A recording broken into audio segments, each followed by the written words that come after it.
बाद बेहतर जीवन यापन के लिए इसकी प्लानिंग आप जितनी जल्दी शुरू कर लें उतना बेहतर रहेगा। और प्लानिंग के समय आपको जो एक फैक्टर बिल्कुल नहीं भूलना चाहिए वो है महंगाई।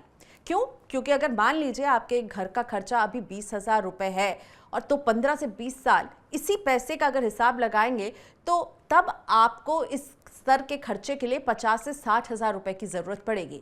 ऐसे में रिटायरमेंट प्लानिंग का क्या है सही तरीका, कैसे जोड़े पर्याप्त रकम, कहां निवेश करें, नियमित आय कैसे मिल सकती है, इन तमाम सवालों का जवाब देने के लिए मेरे साथ जुड़ रहे हैं टैक्स और इन्वेस्टमेंट एक्सपर्ट बलवंत जैन जी। नमस्ते बलवंत जी, धन्यवाद आपने मनी 9 के लिए वक्त निकाला। रिटायरमेंट जो है इसकी प्लानिंग हमें जल्दी शुरू करनी चाहिए, ये हम कई बार कह चुके हैं, लेकिन आपकी निगाह में ये कितनी जरूरी है और इसका सही समय क्या है इसे शुरुआत करने का? आप क्या सलाह देते हैं? जैसे पहली सैलरी मिलती है तो शायद रिटायरमेंट सभी के थॉट लिस्ट में सबसे एंड में रहता है, पर आपको क्या लगता है पहली सैलरी से ही रिटायरमेंट प्लान करने में समझदारी है? देखो प्रियंका, आपने एकदम सही बात कही। मतलब पहली सैलरी से ही आपको रिटायरमेंट की प्लानिंग करनी चाहिए। और वो क्या और होता है कि जब इन्वेस्टिंग में कंपाउंडिंग का बेनिफिट होता है। आप जितना जल्दी रेस लगाना शुरू करेंगे तो आपको कम स्पीड से दौड़ना पड़ेगा, मतलब आपको कम निवेश करना पड़ेगा। जहाँ तक प्रश्न जो रिटायरमेंट के इम्पोर्टेंस का है, तो अभी बहुत फैक्टर कंट्रीब्यूट करने लग गए हैं। पहले क्या होता था, जॉइंट फैमिली होती थी तो सब साथ में रहते थे, तो किसका कितना कंट्रीब्यूशन आता है वो पता नहीं चलता था और चल जाता था। परंतु अभी क्या हो गया, एक तो जॉइंट फैमिली सिस्टम नहीं रही है। इवन जो बच्चे भी है वो अपने पेरेंट्स से दूर सेटल हो जाते हैं, मतलब नौकरी के हिसाब से। कई कई केसेज में तो वो अब्रॉड चले जाते हैं। तो ऐसी परिस्थिति में एक तो क्या होता है कि आपका बच्चा आपके साथ में रह रहा है और वो घर का खर्चा चलाता है, तो उतना ऑकवर्ड नहीं लगता। परंतु आपका बच्चा अगर दूसरी जगह कहीं रहता है और फिर आपको घर चलाने के लिए अगर पैसा मंगाना पड़े तो वो ज्यादा मुश्किल हो जाता है।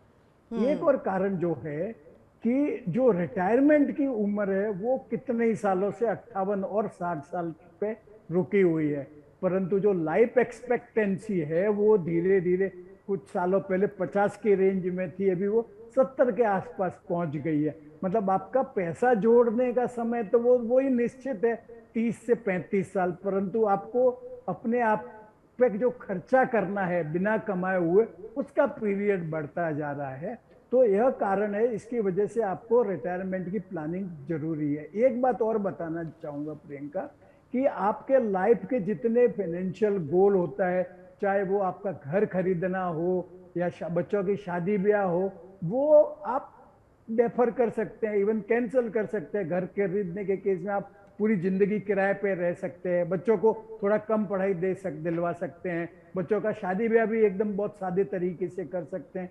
परंतु रिटायरमेंट है वो इनएविटेबल है, उससे आप बच नहीं सकते। मतलब आपका शरीर हो सकता है आप 60 साल के बाद थोड़े साल और काम करें, परंतु आपका शरीर जवाब दे जाएगा और ऐसे समय में आपको खर्चे के लिए पैसे की जरूरत है। इसके लिए रिटायरमेंट सबसे ज्यादा फाइनेंशियल गोल है और इसकी प्लानिंग आप जितना जल्दी शुरू करेंगे उतना ज्यादा आपको, मतलब बिल्कुल कम कम नॉन निवेश में भी आपका नेगोशिएबल काम गोल हो है। जाएगा। आप इसको आगे पीछे चाहें भी तो भी नहीं कर पाएंगे, इसके लिए आपको लोन नहीं मिलने वाला है और इसके लिए आपको तैयारी करनी है। कंपाउंडिंग में अगर आपको रिटर्न कमाना है तो फिर जल्दी तैयारी करनी है। बलवंत सर, रिटायरमेंट के बाद ना फिक्स्ड इनकम एक चिंता रहती है और सब चाहते हैं कि कैसे हो कि एक नियमित आय आती रहे रिटायरमेंट के बाद भी। जब हम अपने वर्क लाइफ से रिटायर हो जाते हैं, काम नहीं कर रहे हैं, तो एक फिक्स्ड इनकम की ज़रूरत महसूस ज़्यादा होने लगती है। इसके लिए निवेश करने के लिए आप कहाँ सलाह देते हैं? कौन से ऐसे विकल्प हैं जो आप चुनने के लिए कहते हैं? देखिए प्रियंका, ऐसा है कि मौजूदा जो परिस्थिति में आपके जो सीनियर सिटीजन हैं उनके लिए दो विकल्प है।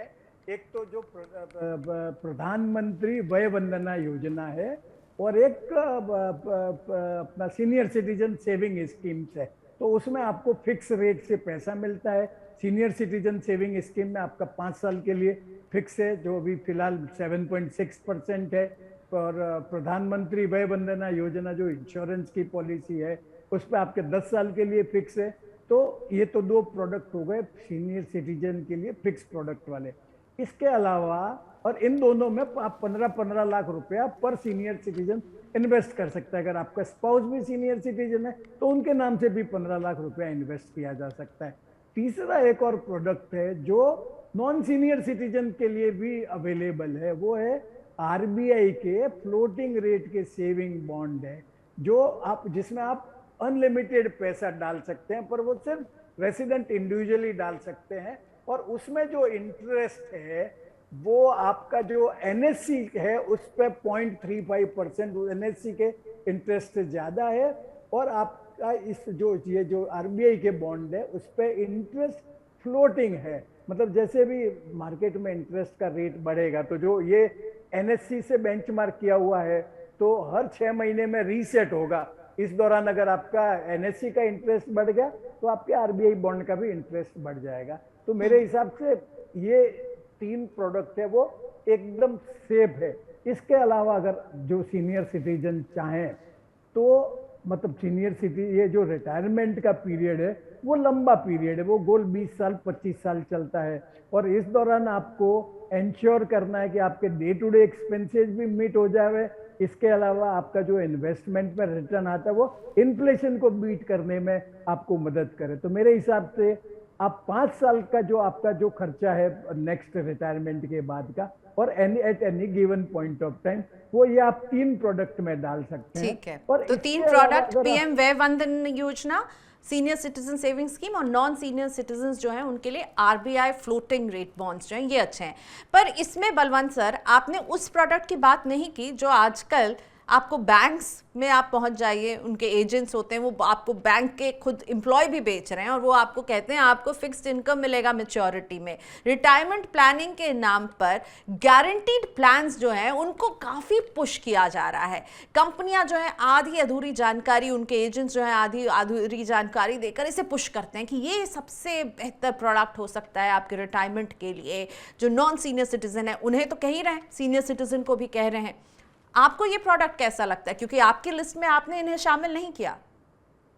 देखिए प्रियंका, मैं एक बात बताना चाहूंगा, एक थंब रूल बताता हूं मैं आपको कि इंश्योरेंस का प्रोडक्ट सिर्फ लाइफ प्रोटेक्शन के लिए ही आपको खरीदना चाहिए और वो भी टर्म प्लान खरीदना चाहिए। इसके अलावा कोई भी इंश्योरेंस का, लाइफ इंश्योरेंस का प्रोडक्ट आपके काम का नहीं है। मतलब आप इन्वेस्टमेंट और इंश्योरेंस दोनों मिक्स करेंगे तो न तो आपको एडिक्वेट रिटर्न मिलेगा और न एडिक्वेट कवर मिलेंगे। मतलब वो कहते हैं ना, दुविधा में दोनों गए माया मिली ने राम। तो अगर आपको इंश्योरेंस खरीदना है, अगर आप प्री रिटायरमेंट स्टेज पे है तो आप टर्म प्लान खरीदिए, और अगर आपको रिटायरमेंट के लिए पैसा इकट्ठा करना है और आपके पास 5-7 साल से ज़्यादा का समय है तो आप म्यूचुअल फंड की जो इक्विटी प्रोडक्ट है उसमें डाल दीजिए। जब आप रिटायर हो रहे हैं और रिटायरमेंट के टाइम में अगर आपको कोई इमीडिएट एन्युटी खरीदनी है तो मेरे हिसाब से उस केस में भी आपको लाइफ इंश्योरेंस की कंपनी की एन्युटी नहीं खरीदनी चाहिए, क्योंकि उस पर जो रिटर्न है, भले ये गारंटीड बोलते हैं, मतलब आपको बोलते हैं कि आपको रिटायरमेंट मतलब एन्युटी खरीदने के बाद में एक फिक्स सम गारंटीड मिलेगा, परंतु जो रिटर्न है प्रियंका वो 5-6% से ज्यादा नहीं है, और इन्फ्लेशन ही 5-6% से ज्यादा है। तो आपका जैसे जैसे समय बीतता जाएगा, और जैसे आपने बताया कि 15-20 साल बाद में आपका 20 का 50,000 रुपया खर्चा हो जाएगा घर चलाने का, परंतु आपको एन्युटी सिर्फ उतनी ही आएगी, मतलब आपका फिर और कहीं से आपको अरेंज करना पड़ेगा। तो आपको यह देखना जरूरी है, मतलब आपको गारंटी के नाम पे अगर कोई प्रोडक्ट बेचा जा रहा है तो आप यह जरूर देख लीजिए कि आपको रिटर्न उसमें कितना मिल रहा है, क्योंकि मैंने जो 3 प्रोडक्ट दिखा है बताया आपको वो भी गारंटीड जैसे ही है। अब जैसे तीसरा जो आरबीआई का जो बॉन्ड है वो भले गारंटीड नहीं है, पर उसमें एक गारंटी जरूर है कि जो मार्केट रेट जो है उस रेट से आपको ब्याज मिलेगा उस पर। बिल्कुल, और आपका मूल निवेश भी उसमें सुरक्षित रहता है, सरकार की तो गारंटी उसमें आपको मिल रही है। चलिए, तो साफ है बलवंत सर की राय कि ना इधर के रहेंगे ना उधर के, निवेश और इंश्योरेंस इस मिक्स को, इससे दूर ही अच्छी है। बलवंत जी, कई बार जो है कई ऐसे हम जितने भी नौकरी पेशा लोग हैं, अब उन्हें पेंशन की सुविधा सबको मिले ऐसा नहीं है। अब जो सरकारी नौकरी करते हैं उनके लिए भी पेंशन की सुविधा में तो अभी बहुत ऊहापोह चल रहा है, लेकिन जिन लोगों को पेंशन नहीं मिलता है, जो निजी क्षेत्र में काम करते हैं, उन्हें अपने रिटायरमेंट के लिए किस तरह के निवेश करने चाहिए? मैंने जैसे बताया ना आपको कि जो ये जैसे आपको आप मत पूछ रही है कि पेंशन नहीं मिल रही है, तो एक दो चीज हो गई। एक तो आपको रिटायरमेंट की प्लानिंग करनी है, दूसरा सिचुएशन है जिसमें आपका रिटायरमेंट हो गया है, आप रिटायर हो गए हैं और क्या प्रोडक्ट खरीदना चाहिए। तो मैंने जैसे बताया आपको कि 5 साल के खर्चे के लिए आपको ये जो 3 प्रोडक्ट है उसमें आप निवेश कर सकते हैं। और जहां तक प्रश्न है रिटायरमेंट की प्लानिंग करने के लिए आपको कहाँ निवेश करना चाहिए, क्योंकि रिटायरमेंट का पीरियड लंबा पीरियड है, वो करीब करीब 30 से 35 साल बाद में, जब व्यक्ति कमाना शुरू करता है उसके 30 से 35 साल बाद में आता है। तो आप उसके लिए इक्विटी में निवेश इक्विटी में निवेश कर सकते हैं। और वो भी आप डायरेक्ट इक्विटी में निवेश नहीं करिए, क्योंकि इक्विटी में निवेश करना फुल टाइम जॉब है। तो मेरी राय में आपको इक्विटी के जो म्यूचुअल फंड है उसमें निवेश करना चाहिए। अगर आप टाइम टू टाइम रिव्यू नहीं कर सकते या आप टाइम नहीं दे सकते हैं, तो मेरे हिसाब से जो ब्रॉडर मार्केट के जो इंडेक्स फंड है, भले वो सेंसेक्स हो या निफ्टी इंडेक्स फंड हो, उसमें डाल दीजिए। तो आपको क्या रिव्यू करने की भी जरूरत नहीं, क्योंकि अगर कोई कंपनी परफॉर्म नहीं करती है तो वो जो स्टॉक एक्सचेंज है वो अपना जो इंडेक्स है उसको रिकॉन्फ़िगर करते हैं और उसमें से वो नॉन परफॉर्मिंग कंपनी को निकाल देते हैं और परफॉर्मिंग कंपनी अपने आप उसमें इंडक्ट हो जाती है। तो आपका जो रिव्यू और रीबैलेंसिंग है वो अपने आप हो जाता है। तो आपकी नज़र में वो कौन सी चीज़ है जो कि रिटायरमेंट प्लानिंग में आपको उसका बहुत ख्याल रखना है, उसे शामिल नहीं करना है, जागते रहना है उस कदम के खिलाफ, उस गलती के, कौन सी गलती जो आप पॉइंट आउट करना चाहेंगे और लोगों को जगाना चाहेंगे? सबसे पहले तो मैं बताना चाहूंगा कि कोई भी प्रोडक्ट में अगर रिटायरमेंट शब्द है तो वो जरूरी नहीं है कि वो रिटायरमेंट के लिए काम की चीज है।